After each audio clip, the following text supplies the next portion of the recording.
നിയമസഭാ തെരഞ്ഞെടുപ്പ് കഴിഞ്ഞ തൊട്ടു പിന്നാലെ ഡൽഹിയിൽ ബിജെപിക്ക് മുന്നേറ്റം പ്രവചിച്ച് എക്സിറ്റ് പോൾ ഫലങ്ങൾ.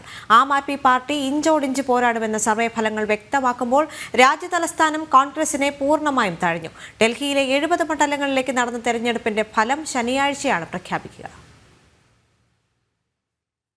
ഭൂരിഭാഗം എക്സിറ്റ് പോൾ ഫലങ്ങളും വ്യക്തമാക്കുന്നത് ഡൽഹിയിൽ ബിജെപി ഭരിക്കുമെന്നാണ്. ടൈംസ് നൗ സർവേയിൽ ബിജെപി 37 മുതൽ 43 സീറ്റുകൾ നേടുമെന്ന് സൂചിപ്പിക്കുമ്പോൾ ചാണക്യ 39 മുതൽ 44 സീറ്റുകൾ ബിജെപി വിജയം പ്രവചിക്കുന്നു. പോൾസ് ഓഫ് പോൾസ് നടത്തിയ സർവേയിൽ ബിജെപി 42 മുതൽ 50 സീറ്റുകൾ നേടുമെന്നും പീമാർക്ക് സർവേയിൽ ബിജെപി 39 മുതൽ 49 സീറ്റുകളും പോൾ ഡയറി 42 മുതൽ 50 സീറ്റുകളിലും ബിജെപി വിജയം പ്രവചിക്കുന്നു. വി പ്രസൈഡ് സർവേയിൽ ബിജെപി 18 മുതൽ 23 സീറ്റുകളിലേക്ക് ചുരുങ്ങുമെന്ന് വ്യക്തമാക്കുമ്പോൾ പീപ്പിൾസ് ഇൻസൈറ്റ് സർവേ വ്യക്തമാക്കുന്നത് ബിജെപി 40 മുതൽ 44 സീറ്റുകൾ നേടുമെന്നാണ്.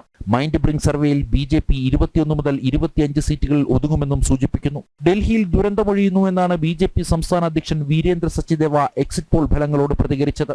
ആം ആദ്മി പാർട്ടി ഭരണത്തിലേറില്ലെന്നാണ് മിക്ക സർവേ ഫലങ്ങളും ചൂണ്ടിക്കാട്ടുന്നത്. മാട്രിക്സ് സർവേ വ്യക്തമാക്കുന്നത് ആം ആദ്മി പാർട്ടി 32 മുതൽ 37 സീറ്റുകൾ നേടുമെന്നാണ്. അതേസമയം JVC സർവേ ഫലങ്ങൾ സൂചിപ്പിക്കുന്നത് ആം ആദ്മി പാർട്ടി 22 മുതൽ 31 സീറ്റുകളിൽ മാത്രം ചുരുങ്ങുമെന്നാണ്. പീമാർക്ക് സർവേയിൽ സൂചിപ്പിക്കുന്നത് ആം ആദ്മി പാർട്ടി 21 മുതൽ 31 സീറ്റുകൾ നേടുമെന്നാണ്. 18 മുതൽ 25 സീറ്റുകൾ പോൾ ഡയറി പ്രവചിച്ചപ്പോൾ വി പ്രിസൈഡ് സർവേ വ്യക്തമാക്കുന്നത് 46 മുതൽ 52 സീറ്റുകൾ AAP നേടുമെന്നാണ്.